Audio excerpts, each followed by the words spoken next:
నువ్వు ఉదయం ఎన్ని గంటలకు నిద్రలేస్తావు? నువ్వు ఎన్ని గంటలకు తిన్నావు? క్లాస్ ఎన్ని గంటలకు ప్రారంభమవుతుంది? నువ్వు ఎన్ని గంటలకు ఇక్కడికి వచ్చావు? ఇలాంటి వాక్యాలను ఇంగ్లీష్లో ఎలా చెప్పాలో ఇప్పుడు చూద్దాం.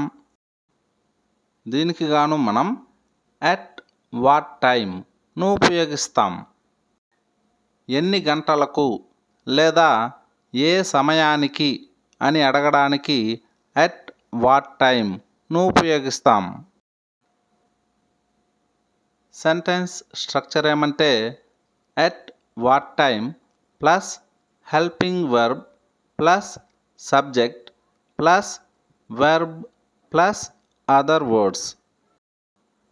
నువ్వు ఉదయం ఎన్ని గంటలకు నిద్రలేస్తావు?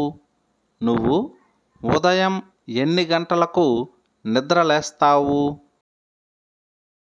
At what time do you wake up in the morning?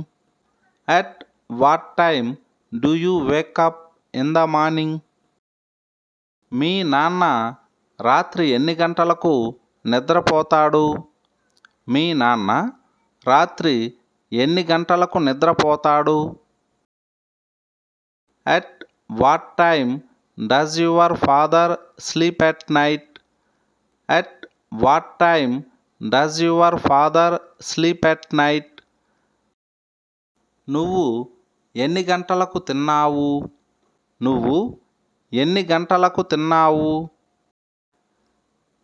At what time did you eat food? At what time did you eat food? Class ఎన్ని గంటలకు ప్రారంభమవుతుంది?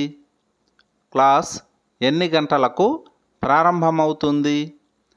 At what time will class start? At what time will class start? నువ్వు ఎన్ని గంటలకు ఇక్కడికి వచ్చావు? నువ్వు ఎన్ని గంటలకు ఇక్కడికి వచ్చావు? దీన్ని ఇంగ్లీష్లో ఎలా చెప్పాలో కామెంట్ సెక్షన్లో కామెంట్ చేయండి. Thanks for watching. ఈ వీడియో మీకు నచ్చినట్లయితే ఛానల్ను సబ్స్క్రైబ్ చేసుకోండి.